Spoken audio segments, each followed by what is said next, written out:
What's going on, everybody? It is Wednesday. It is Hump Day. We are running well behind today. There is no sexy intro. We all know what time it is. It's Wednesday. Wednesday night is the night that me and Jeffrey usually have a talk show. I got to know that we're running behind. You were locked up in a big trade. You know, I don't know if we want to put too much out there. Or if you want to trade. A revenge trade. So how does that work?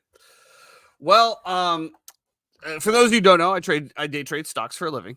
More importantly, options, which comes with a lot of leverage.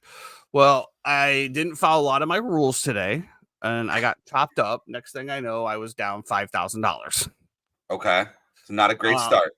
Yeah, so then I decided to break another rule and do some revenge trading because I could see it on the screen. Eventually, it was going to happen. I just didn't know when. So I loaded the boat. I maxed out my entire buying power. And I put all the chips in. And lo and behold, bada bing. We finished the day plus $60, and I am happy as a kite. Eating ramen for dinner, but it doesn't matter. No. We're having a great week. We're already up over $4,000 this week. So we're having a great week. So yeah, there was no reason to keep it going. There was no reason to push the limits. We just need to get the hell out of there. Can I tell you about my week real quick? And this is just something. This is so all right. You're a little fuzzy on my screen. I don't know why. Fuzzy wuzzy. We've been planning a trip, me and my wife, right? It's our 10-year anniversary this year. We're gonna be doing some traveling. We were originally gonna go to France, but the Olympics happening. There's a bunch of structures that are gonna be built all the way up until October. We're gonna postpone that till next year. She still wanted to get out of the country, so I'm like, okay. She's got family that lives over in Copenhagen. We've never done London before. So we're going to New York, but our layover is going to be in New York, and then we're going to fly to London, spend 4 days in London, and then 4 days in Copenhagen. My kids are like, yo, I really want to go to New York. I'm like, all right, well, maybe we can go a little early. Maybe we can spend 2 days in New York, Labor Day weekend, and then we'll fly over and go, right? First of all, hotel prices are insane. Well, Memorial Day weekend is always going to be even more. I think it's Labor Day weekend. I don't know. It's the it's like one of them. First, like the first. I don't know. September 1st. I don't know. Whatever it is. Long story short, we're looking up. Okay, well, we want to do these monuments, right? We want to do certain things with the kids to be able to go and enjoy, and so on and so forth. September is Labor Day. Memorial Day is the one coming up at the end of this month. What did I said? Labor Day, right? I don't know. You could have said wrong. You could have said right either way. I don't remember. I'm just Doesn't clarification matter. For everybody in the audience out there that's hanging on the edge of their seats. I was wondering. Here we are. So I didn't realize, but we're going on there. We're like, oh, Statue of Liberty. Okay, well, Statue of Liberty is like $31 a person to go to, right? I'm looking at World Trade Center to go visit the World Trade Center. Do you know that they sell a package of the World Trade Center? It's $110 per adult and like $95 per kid. It's not free? No. To go to the World Trade Center park thing? You can go to the park, but if you want to go into the museum, you have to pay, right? If you want to go to Rockefeller Center, if you want to go to the Empire State Building, if you want to go to the Natural Museum of History, all this shit costs money. And I had no idea. Museums. What's in the World Trade Center thing? Pieces of the building? I guess it's the museum. We're literally staying at a Marriott that is a block from the World Trade Center. We're staying like so far south Manhattan, southwest, I guess, or whatever, that we are 1 block away from the World Trade Center in the hotel that we're staying. And yeah, I'm like looking at it. I'm like, the cheapest tickets they have are like $30 to get in to the museum at the World Trade Center. It's unbelievable. Couldn't believe it. So yeah, I've just been blown away by that. And I understand, there's a tax now to even get into New York. Like before you are allowed to enter the city, you have to pay. It's like a $20-something toll that you pay per person. Over the bridge? I believe so. Yeah. Yeah. I mean, and not to get too into politics here, but it's typical. I just couldn't believe it. It's typical big city mentality. There you go. Right? I couldn't believe it. They're shutting down hotels. They're shutting down schools to house migrants, giving them $2,000 a month. But now to raise more money because they don't have it, they have to impose a $20 tax. to drive into the city to tax the commuting workers of America that are already paying the high New York State taxes on top of federal taxes and all the other toll bullshit. It's so I am looking here at the museum, and there's beautiful photos online. I feel like I'm walking through the whole thing right here. Oh, wonderful. Yeah. So that is what it is. It's pieces of the building. Yeah. Did you see the prices?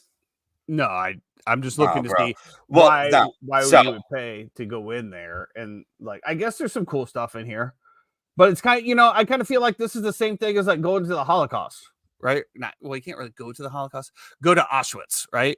So like when me and my wife went to Auschwitz, because she's very big into that whole scenario, we paid to go in there, but man, it's not like, I mean, I guess it's something to be standing there to hey, like this happened here. But like at the end of it, like we were supposed to go to the other one. I didn't want to go. Yeah. Like it's sad, right? I mean, there's nothing jubilating about going to see one of these things. But then like you said, to charge this kind of money, like they have a burnt up fire truck in there, a crumpled fire truck up in there, pieces of the building, firemen suits, and then of course they have the pictures of all the people that lost their lives. And it's just, I don't know. Yeah. So they do. It feels kind of wrong. Yeah. To charge people to view this. They sell like a city pass that you can buy. So it's like $100, right? Per person. Right. So for me and the two kids and my wife for 2 days, it's $400. And then you can pick 3 different things that you want to do and kind of mix and match and piece it together. So we're just, trying to plan a trip. Wife's really excited, and that's before we even get to London. This is just like the pop-up of like the kids wanted to go see the Statue of Liberty and do this and this, and now it's just another $1,500, $2,000, whatever it is. You know what? Maybe it'd be cheaper to get him an Apple Vision Pro and then just pass it around and then act like you're there, because at least you'll have that. You'll have that for until it breaks, which is over there. It's like in and out. Noah's super fired up to go eat pizza too. He wants to go to John's on Bleecker. He wants to go to the Industry. He wants to visit Lucali. So we'll see. I'll be very curious to see what you feel about it, especially London. I did not get good vibes from London at all. What do you mean by that? I just didn't like it. It was now once you. How do I say this? I was talking to a guy that I met in Vancouver who was from London, and I was like, yeah, I went there. And I'm like, He goes, why the fuck do you think I left? I'm like, okay, at least, I mean, my wife's obsessed with the Royals. So like she loves the royal family. Okay. The Buckingham Palace was cool. She wants to have high tea, and it's just me and her. There's a lot. We did the tea time. We did the tea time across from the palace, and dude, I'll tell you, man, I could the British, bro. Like there was just sandwich. We got like the little tower thing with sandwich and cookies and all this other stuff, and I'm like, bro, it's like 1:30. What are we doing here? Like it was some of the parts were cool, and we loved the pubs. I don't know why. We just love the pubs. My wife loves a nice pint of lager, so steak and ale pies, fish and chips, all staples over there. But I'll be very curious to see what you think about it. We really loved like Scotland. Scotland was amazing. Iceland, it's always good to get away, right? Yeah, like I said, we're going to go hit Copenhagen too, and probably hit up some nice Michelin-starred restaurants and get some good food and us to do stuff. I will be curious how you feel about that, because we also. Hit up some Michelin stars in Italy and stuff like that, and they were dog shit. Really? Dog shit. So what is it in Florence? Does Florence have the steak Florentine or something like that? Is that Florence? Steak frites? No. There's a steak cut. It's a big steak. Anyway, I can't remember what it was. I want to say it was like steak Florentine or something like that, but it was in Florence or something I don't know. But you could only get it rare. That's like the most they would cook it.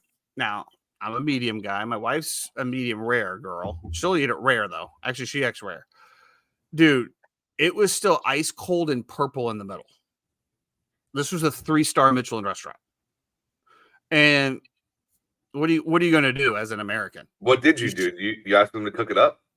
No, I attempted to eat it. I had 2 bites, and Jeff, when I tell you, it was like, and like we literally had like the steak was like this big. I think we ate this much and left the rest sitting on the table, and they didn't say a fucking word. They knew what they were doing. Then we had another one in Italy that was a 2-star.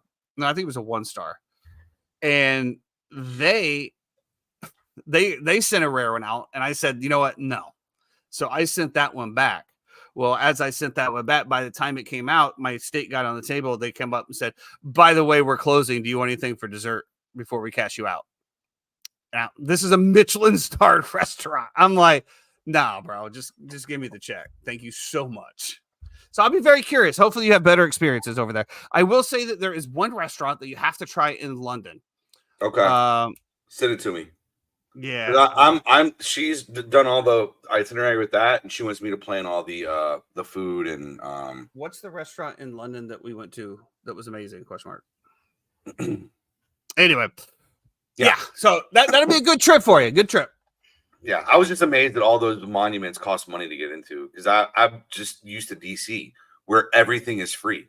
Like any monument, anything you go to, everything is just, oh, welcome. It's a pleasure to have you, blah, blah, blah. And here it's like, did you pay? I'm like, what do you mean? Close Medjugorje. Close Medjugorje. Is it? Can you send it to me? Yeah, it's beautiful. Just DM it to me. Cool. Beautiful. Anyway, all right. Yeah. Let's move it on. We got a little bit of sports to talk about. Not much going on today. We have the boys on later for Gap Wedge Wednesday. We will. We will. I believe it's Quail Hollow this week that we're looking at. So unfortunately, they had Jake Knapp to win, and I don't know. I think he came in 3rd or 4th. He ended up napping through his entire round on Sunday and shooting just even par, where everybody else is 6 or 7 under. You go even par, it's just there's nothing you can do. So Napa was leading, I believe, after round 1. Maybe no, not after round 1. I don't know. At one point, he was in the lead, and they ended up not getting it. So it is what it is. Unfortunate. Yeah, well, top 5 still, you know, little paying attention. Well, outside of the golf world, we did have a little bit of F1 in Miami that we could touch on real quick before we get to my Lando. NBA.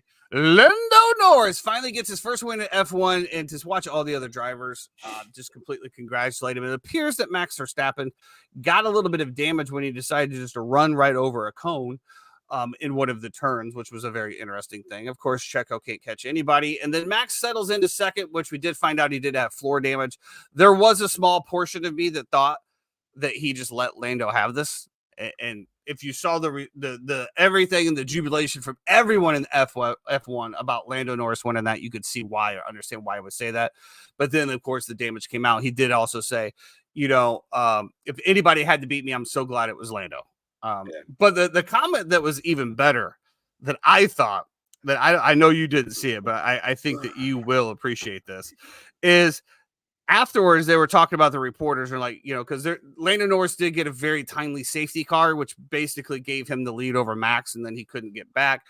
But they were talking about the Max and like, Max, what if there's no safety car? What if this? And this was Max's response. It's always if, right? If my mom had balls, she would be my dad.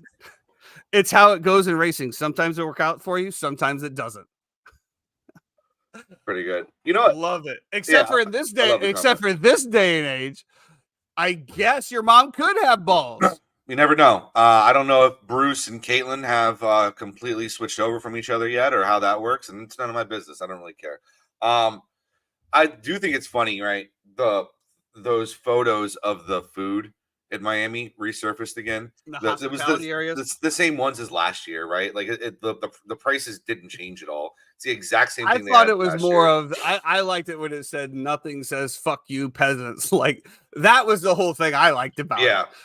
But I will say this. I sent it to my cousin as well, cousin Clay, which hopefully we can do the F1 Friday whenever he's free again. He has kids. He has a lot of stuff going on. But when I sent it to him, he goes, I don't care how $180 plate of nachos. That's got to be one big ass plate of nachos. Wagyu nachos. And then it's like for $400, you can add the caviar to anything that you want, which an ounce of caviar is 28 grams of caviar. That is that a standard 10? No, a standard 10 is 10 grams. Okay, so that would be almost 3. Yeah, you're talking. That's almost actually not that bad. 3 tens of caviar, which is not that bad. You're right. No. And then like that's why I didn't comment on that one, because I wasn't able to do the conversions in my head. I've had a lot of like Europeans lately, and like I'm like, okay, we have a 16-ounce ribeye, and they're like, we're from Europe, and I'm like, okay, and they're like, we do everything in grams. So how many grams is that? And I'm like, well, I know a few things. Well, I know that 28 grams are in an ounce. Don't ask me how I know that. I know that there's 4 ounces in. Anyway, whatever. We're not going to get into it. But yeah. So yeah, I thought it was interesting because it's like it services every year. It's like you realize it's like a tray of lobster rolls. It's not. You're not buying a lobster roll for like $300. There's still a lot of fucking lobster rolls, but I will say this: I met a guy at my card show in Lake Nona this past weekend who was able to do a lot of paddock clubs back in like 2016, 2000, and I think 13. And you know, being able to do the paddock walks and all that before F1 really got the blow up. And I was like, oh, that's nice. And he's like, yeah, it was $2,500. And I'm like, what? Like, you can't even get a ticket anymore, and you know, around here for $2,000. Yeah, it's crazy. And that's just my thing. It's actually cheaper because, as I told my wife, I'm not going back as a peasant anymore. If I'm going back, I want like a hospitality. I want to walk the paddock, man. I want fan suite. I want to walk the paddock, and unfortunately, to walk the paddock at any one of these is like $12,000 to $15,000 a person. So I got to get my bread up a little bit, but I'm not going back. I'm not going back. But with that being said, I can fly over to Silverstone in England and spend less money with the trip, the hotel, the airfare, food, and the tickets than I can for just the tickets in America. You know, I didn't realize it because I'm thinking we were booking our flights from New York to the UK. Right to London, and I'm like, oh, well, it's like a 6-7 hour flight. So if we fly out at 3 o'clock in the afternoon, we'll be there at 10. We'll grab a late dinner.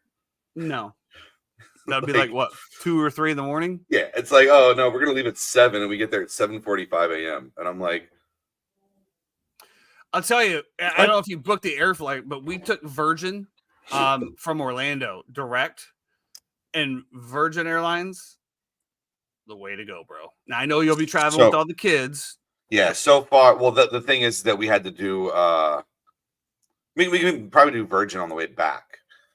We haven't booked the return flight home yet. Right now, we just have tickets basically to New York, and then from New York to London, and then from London to Copenhagen. Which are you flying back from Copenhagen? We're flying back Copenhagen directly to Orlando. So. Do yourself a favor. It's just you and your wife, right? Yeah, it's just the two of us in Europe. So on that flight back, do yourself a favor. Upgrade. Bump yourself up. Yes, dude. Bump yourself up. I don't care what anybody says. It's worth every fucking I looked at it to do it on the way there because I have JetBlue. And so we flew up free off points for most of the stuff. Honestly, that Mint is pretty good, right? The Mint? Right. So I looked at Mint doing it, and man, I was like, I don't want to do it. She's like, just save it for whatever. I'm trying, bro. So like, it's like an 8.5 hour flight, right? We booked the hotel in London, and it's a nice hotel we booked at. Right, I like it. It's a Marriott. It's cool, but they have the edition that's like $150 more a night, and I'm like, oh, I'll tell you, the edition in Tampa. I have to agree with Davey Portnoy. It's probably one of the most overrated hotels in America, and I've stayed there 3 times. It's dumb, dude. What about the one in London though? It could be, but I'm telling. I stayed at the one in Miami as well. It looks sexy. It looks crazy. It's just like the one in Tampa. You got to basically have a machete or a weed whacker to get through the lobby. There's so many plants, and they're like I'm literally moving plants to walk down the walkway. And then at the pool deck's a little bit smaller. And all of the chairs are like they're the ones that lay on the ground, right? And they're like literally 6 inches apart. So there's like, I'm just not like, I like my space. I like my room. Get the hell away from me. If I'm there You're to paying for relax, luxury and comfort. You don't want to be uncomfortable. correct. Like, the Four Seasons Surfside in Miami, right? I mean, it's one of the most expensive hotels in Miami, but they have a private beach and they also have beach chair spacing to where there's nobody within 10 feet of you. Yeah. So, I mean, when you look at stuff like that and an introvert like myself that is trying to get out there into the world, these are things that you look at. But yes, please get on the way home, 8.5-hour flight, get yourself a little upgrade. Let's talk a little bit about, go ahead. We're so used to it from flying to Brazil all the time. It's like that flight is nothing. I'll tell you though, once you do it, Jeff, you can't go back. Yeah, that's the problem. That's the problem is that you guys have me going staying at the Ritz-Carlton and shit like that. And then it's like, I don't want to stay anywhere else. Why would I want to go anywhere else? Bianca, I'm like, you have ruined me. I would have been perfectly happy staying at a Holiday Inn for $110. Now I'm off at the Ritz in Tampa. I'm at the what is it? The St. Regis Ball Harbor, the Four Seasons. Now I can't go back. No, now I'm just a poor peasant. And I'm just a dickhead floating in the pool on a free float that they provide to me with a margarita in my hand, saying to myself, this is what I was born to do. I was born to float in this fucking pool. You ignorant fucking asshole. No, you weren't. Shut up. You're still a peasant. But that's what they've done to me. That's what I said. So Bianca, like my wife's like, hey, I want to go to this in the Four Seasons Surfside because we're getting ready to go down there in August because she needs to have a little bit of a trip. There is a caviar and champagne bar. Now, I guess this is partially my fault. Partially. Okay. Partially? Because, partially. Because when we went to Kappa, I'd never tried caviar. Mm-hmm. And my wife, I don't think had really tried real caviar, not like good caviar. And, I said, like trout roe, right? Like, okay, I said, if we're going to do it, we're going to do it right. We got beluga. So beluga caviar was our first caviar. Now my wife thinks that we're caviar and champagne people. And I'm like, Bianca, I love you to death. But like, when we go to do this thing, like, we need to get to the level of, we don't care what the check looks like. Like, right? Because most of the people that are staying there, they're ordering bottles of champagne and caviar. Right. They just sign. They don't care, right? No, it doesn't matter. So we're more of a Mick Ultra and a peanut butter jelly sandwich. Right. Yeah. So, but that's just motivation, right? I go, that's our motivation. Let's mind our business. Let's continue to grow. And then when we get to that level, then we can do it. But in the meantime, you can have like one time a year, one trip where you can experience what how the other half lives. And then we can spend the rest of the year pining about why we can't do it every day. It is nice to just not even look at it and just sign. It's nice to be home. It's just nice to be home. You know who else is home? The Orlando Magic. That's right. The Orlando Magic. I do want to say this, and Jeremy was so funny because some other the group chats that I have, they're blowing up during the Magic game, right? And I love the fact that our group chat that we had was, let's fucking go Magic. Good start. Nobody said a word for 2 days. like there was not one text sent in that group for 36 to 48 hours. Everybody just gave me my space, let me mourn, right? We're good now. I was waiting for the Tyson, how could you? Because no. I'm the one that did put out there, what a great start. Couldn't ask for anything better. And then like basically after that, it went downhill. Well, and I was waiting for it. And like my other one was like, oh man, Orlando's going to be a force to reckon with going forward. Oh, let's see what pieces they can keep together. Oh man, I can't believe that Cleveland came out and just laid an egg like that. And I am literally telling them, shut the fuck up, please stop. It's the second quarter. There's 5 minutes in the second quarter. Please shut up. You know what you said was fine. I didn't have a problem with it. What they said, I'm like, it's 18 points in the second quarter. There's 29 minutes left in the game. Bianca did the same thing. So when Magic were up by like 20, she's like, oh, this is great. Because for those who don't know, my wife is a Boston Celtics fan. And if Magic would have won, the Boston Celtics would have come to town. She's like, this is great. We're going to get good to go watch a Celtics game. And at first I just said no. Because I'm on this kick now. I just don't care about sporting events anymore right now. I'm in a dark place with sports. It's just I still watch them on the TV. I just don't want to pay or go or deal with it to go there. And so my wife is getting a little claustrophobic with that. But she said the same thing, and I just said no. And she's like, "Why? What do you do?" I go, "The game is not even close to being over yet. And if you've watched any of the NBA over the past playoffs and before, you should know a 20-point lead means that you're probably going to lose because that's just the way it goes. The other team's about to go on a run, and you're going to have to withstand it. And you're playing on the road in a hostile environment. Well, let's get into it because I was very, very disappointed in the Orlando Magic and how they ended the season. Now, obviously, as a Chicago Bulls fan primarily, my fanhood dies very early in the season. So it was nice to have a secondary team. I've been in Orlando now for like probably 12, 15 years. So always followed them. It's nice to see, right? So they come out to this blazing start. And then all of it was it Donovan Mitchell? They was just driving the lane and they were just literally moving out of the way. And he just layup. That way the whole series, though. And it's just like I just didn't understand it. And then to watch again the limited time for Jonathan Isaac, which he did not have a good game, but he had a big impact and he played with passion. And he had like Wendell Carter Jr. to me just didn't seem like he really wanted to be out there. And then I'll tell you, after the Cavaliers came back and closed that gap, I think it was probably like midway through the third quarter when the Cavs really started to put it on it. I just saw the look of defeat in every single one of the players.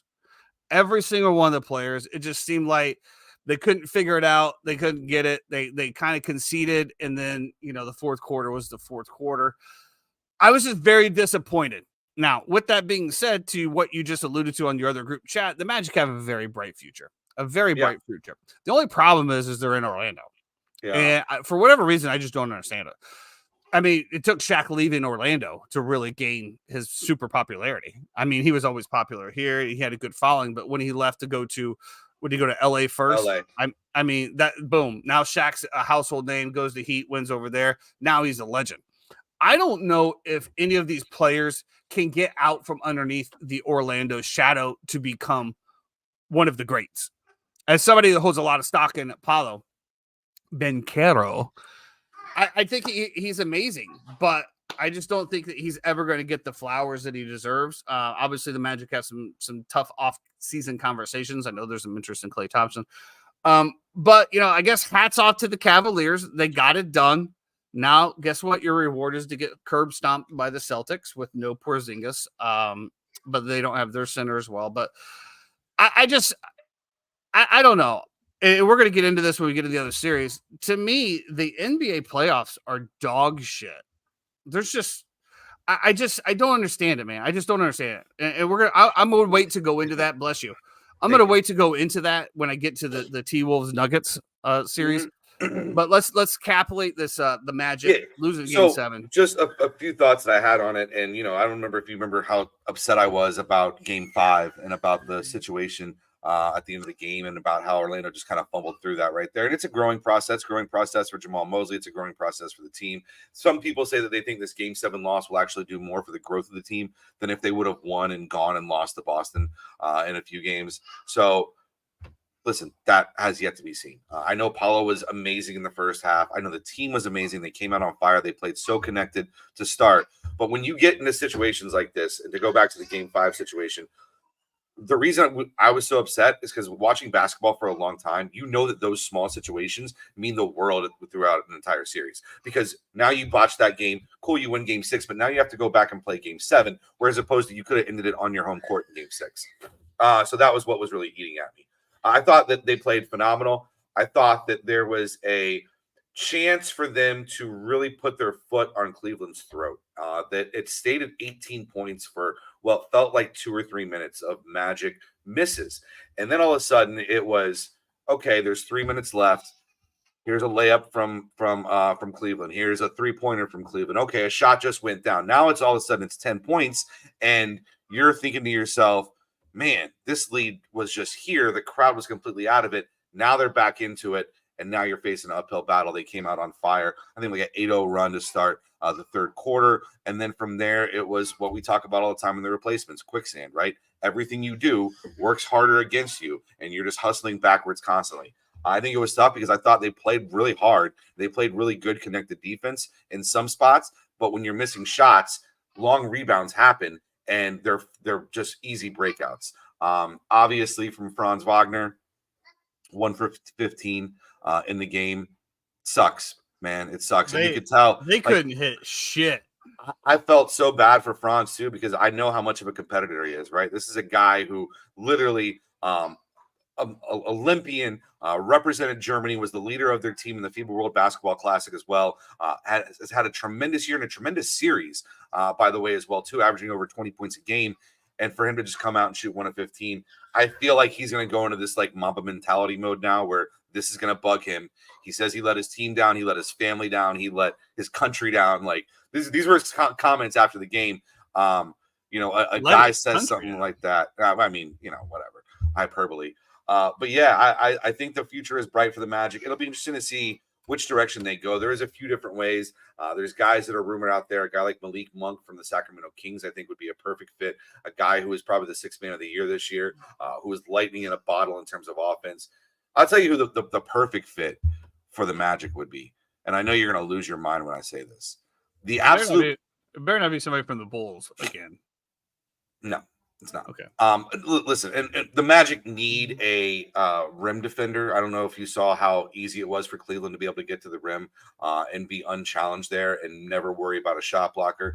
But the one thing the Magic need are a ball handling point guard who can score at will. And his name is Kyrie Irving, and he's over in Dallas. I think Kyrie on this Magic team would be the absolute perfect fit. I think he still can play defense. He can be a leader for these young kids, and he can come in and be the man. I know he's Luka, and we'll get into Luka and what you think about Luka in terms of a 1A and 1B right now. But this is a chance for Kyrie to really just come in, set it. I think if Kyrie is here, the Magic have a legitimate shot to beat the Celtics. As it is now, with Cleveland moving on, I made a bet the other night at the bar that Cleveland will not cover 10 points in any game in this series. Not only will it be 4-0 Boston, but no game will be actually be competitive against the Celtics from Cleveland itself. I agree. I love Kyrie. I don't see how you can bring in Klay Thompson. He's got to be coming off of one of his worst shooting percentage years. I mean, you're bringing him in strictly for a sharpshooter. I love Kyrie Irving and his defense. If you watched the game last night, he was absolutely swarming. He'd be perfect on our team, and he'd be perfect for Jamal Mosley. I don't know. It seems like a perfect fit, but I would love to see 3 times if you're listening on that. I put it on the private chat. I would love to see what the Magic shot percentage was for that game 7. I have it right here. They shot 33.7% total from the field. They were 29 of 86. 33.7%. Yeah. Wow. For a little hyperbole, right? The Cavs made 5 more shots than the Magic did. The Cavs were 34 and 77 from the floor. So they make 5 more shots, and that's your entire season right there. Unfortunate. Cavs go 8 of 24 from 3-point land and 83.3% from the free throw line.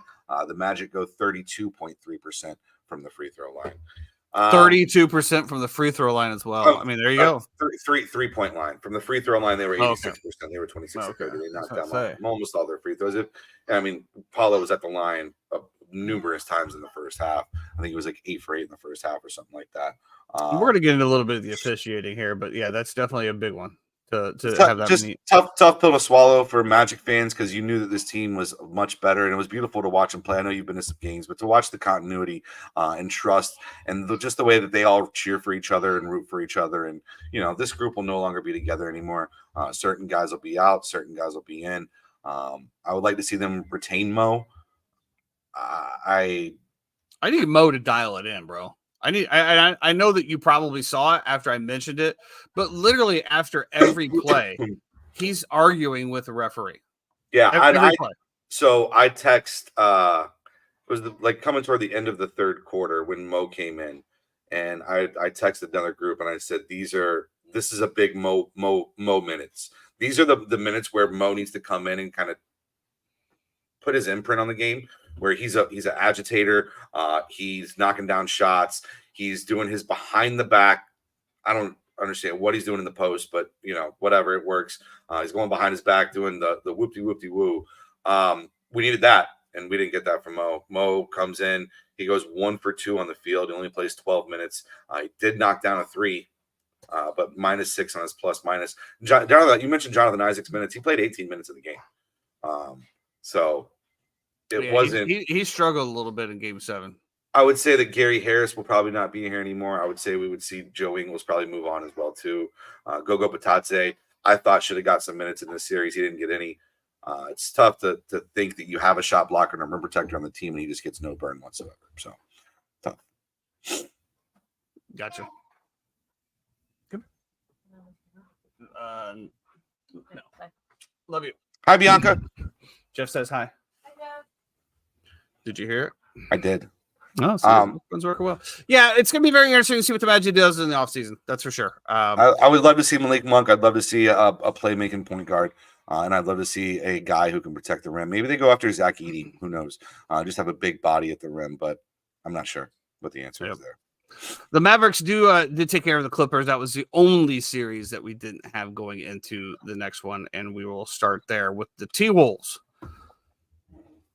Actually, we're not going to start there. Apparently, we're going to start with the Thunder and the Mavs. Wow. So the blowout last night. It is what it is. It was competitive. It was competitive until the third quarter. Into the third quarter. Can I tell you how this series would be a lot more competitive? How?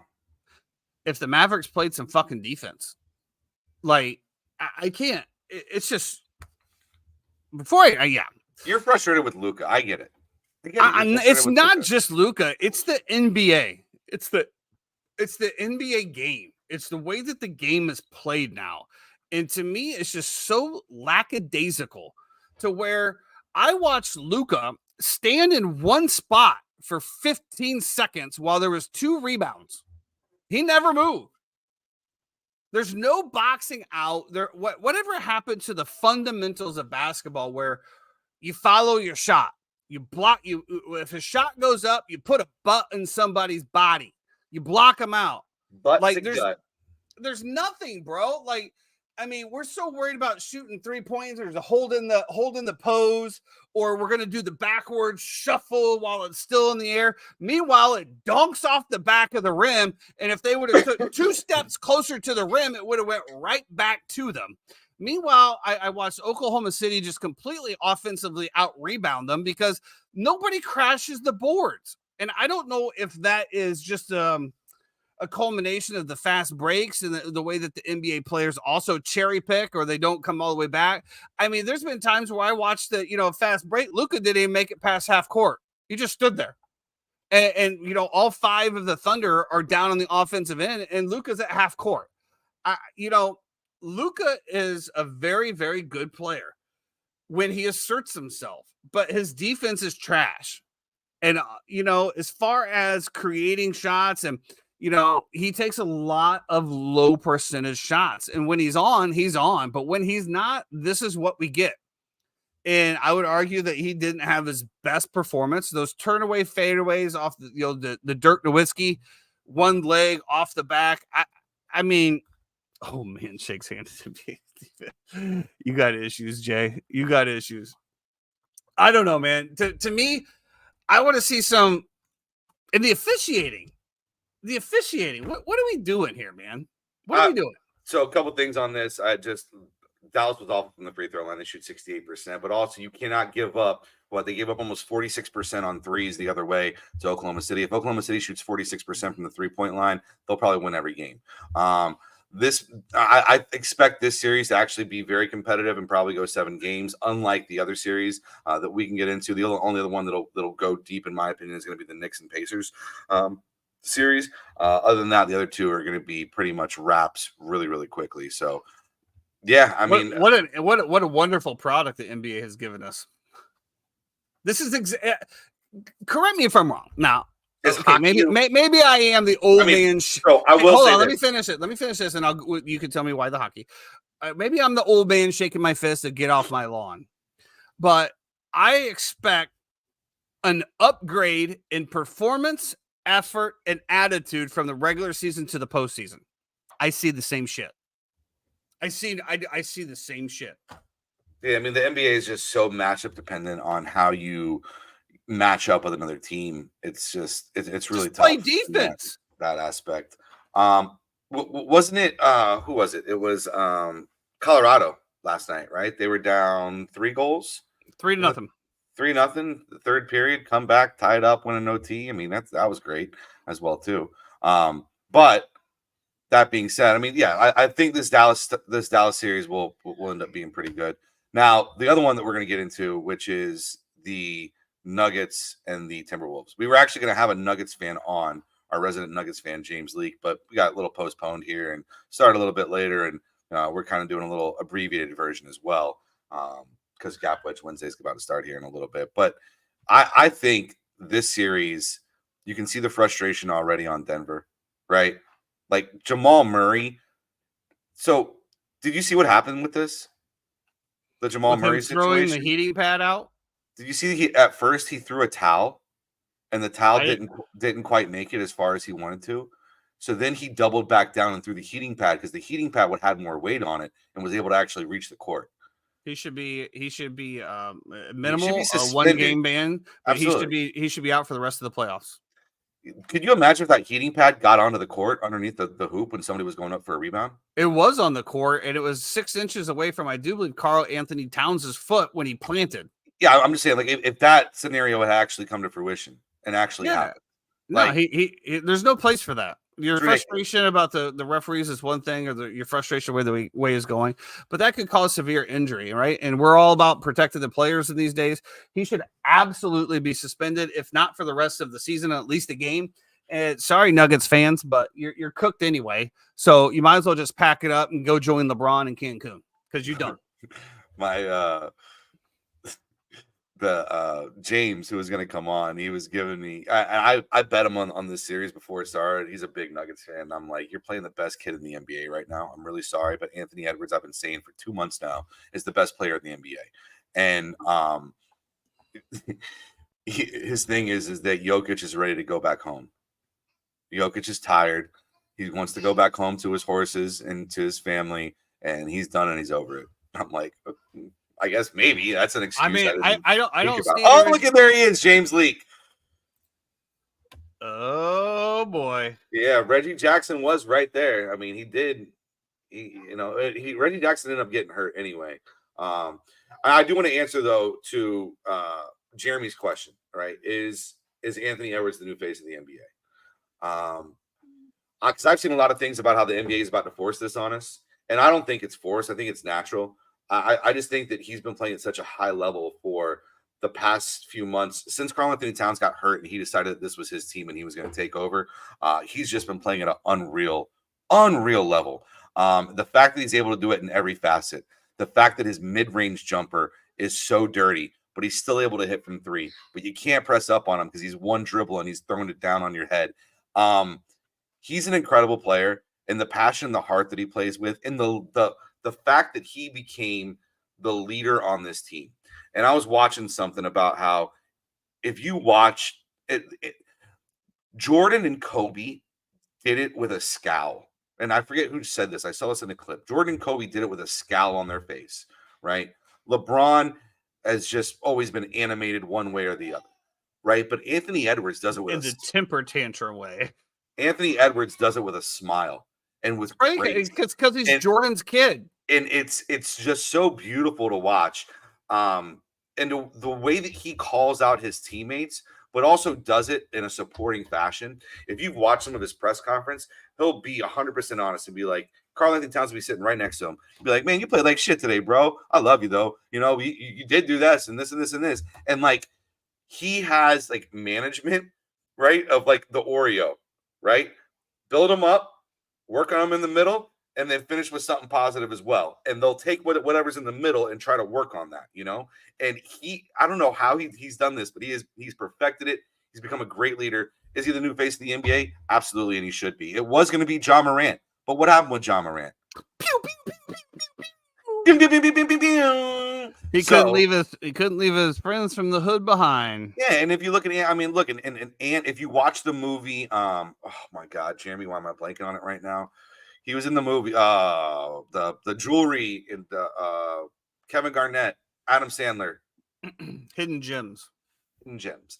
Yeah, he was amazing in that too, and you just see he's charismatic and Who was in that? unbelievable. And, huh?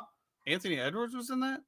Yeah, you don't remember? He was like the number one prospect the other way that the kid was trying to. No, that's not Hidden Gems. That's the basketball movie. Oh, the basketball movie. I'm sorry. Yeah, what was it called though? I never watched it. But you know what? We got Hustle. Hustle. That's what it was. Hustle. Yeah. Oh yeah. So yeah, Anthony Edwards is definitely in that. Yeah. So is Boban. Lucas Boban's in there. Who's the other kid? The kid who's the main character. Junancho, Herman Gomez. Herman Gomez. He's actually an NBA player. No, it's Juancho. Him and his brother both play in the NBA as well. But to answer the question, Jeremy, yes, Anthony Edwards is about to be the face of the NBA. I have a lot of people saying that the NBA is just going to flood our timeline and spend $100 billion on all this money making sure that he becomes the face of the NBA. So Tyson, if you got Anthony Edwards merch, sold it. Oh no, that's all right. I'm gonna say hold. That's all right. Whatever. If I can buy something for $100 and sell it for $150, I'll do it every time. Okay, fair enough. Any thoughts on the other series? What Jalen Brunson is just, I mean, most 40-point games in a row in the history of the postseason, I believe, ties Michael Jordan. And the game before he started the 40-point run, he had 39. So it's he didn't tie LeBron James, or is LeBron James must have more than right? Right, that's why Jordan and LeBron. Is that?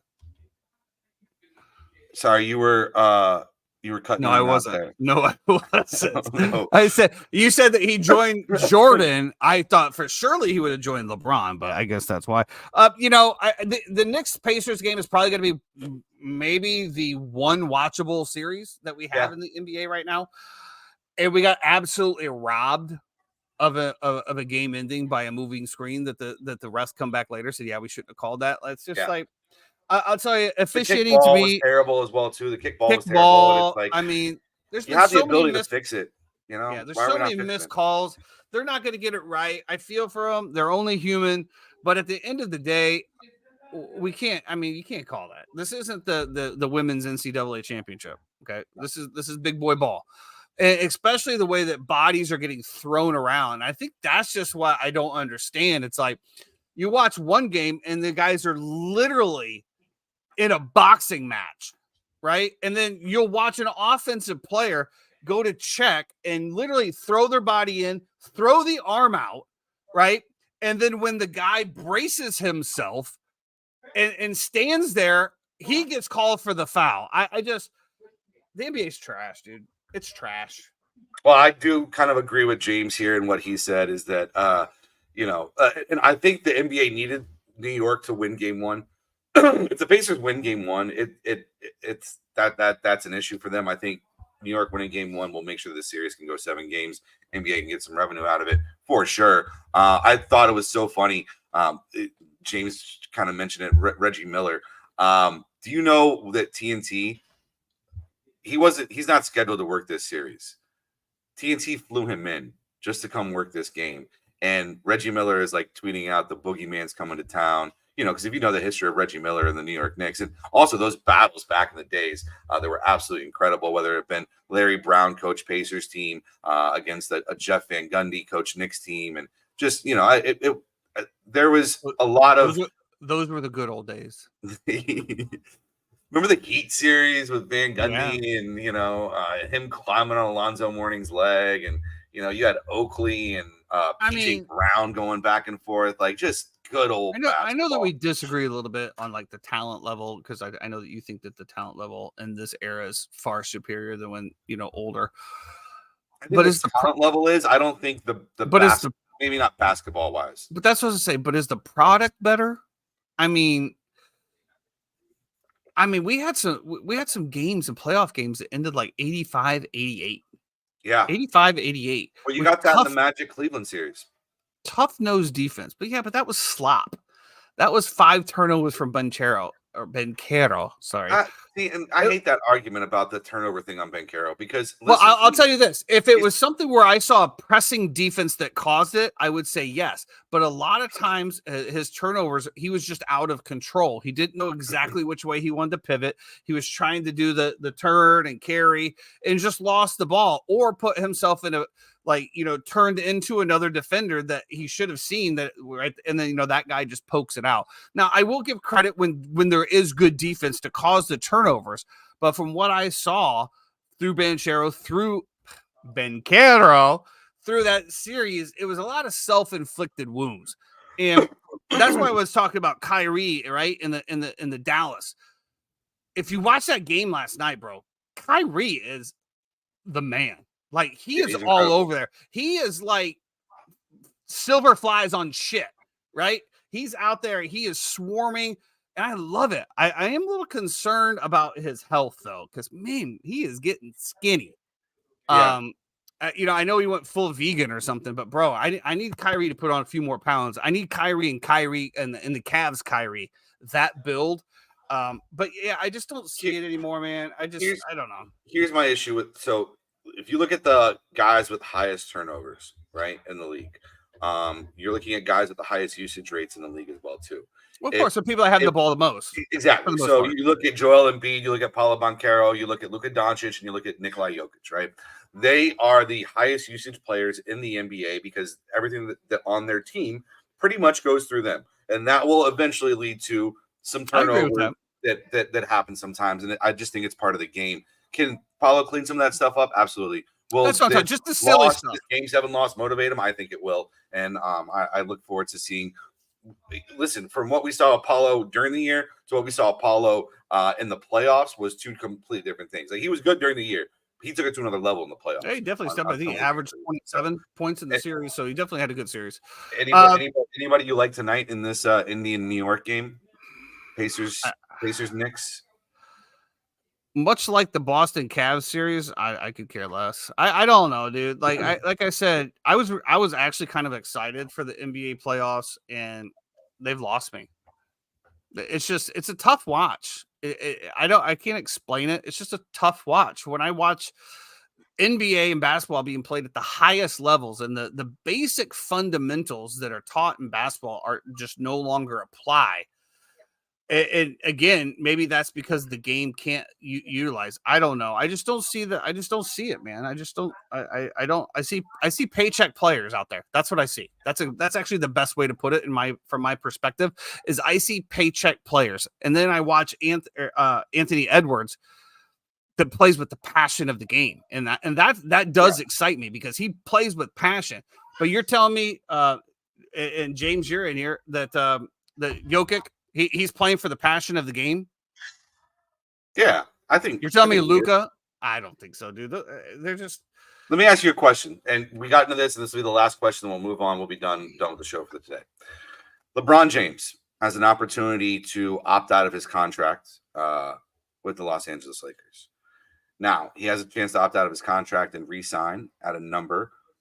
Let's say 3 years, $50 million a year. Right, 3 years, $150 million. Mm-hmm. Be the max he could get. Mm-hmm. Or he's got a chance to pull a Tom Brady and opt out of his contract, get some good free agents in, some guys who, like Thanos, let's get the Infinity Stones in there and see if he can make another run at a championship. If you're LeBron James, is it more important to you to make this money at the end of your career, or is it more important for you to ring chase knowing that you'll probably still never catch Jordan anyway?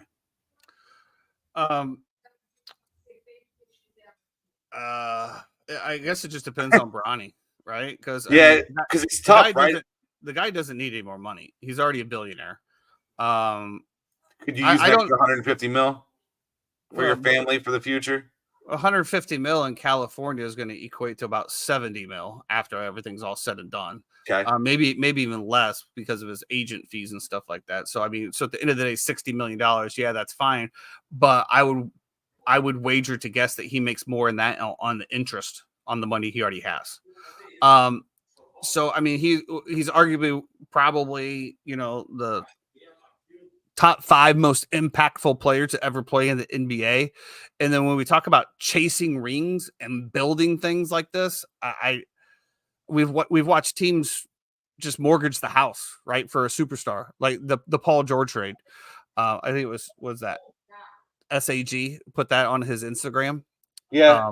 The trade. Hindsight's always 20/20, right? But at the end of the day, it's like what more can LeBron accomplish? Right. We talked about it on when they got knocked out. He's 39 years old.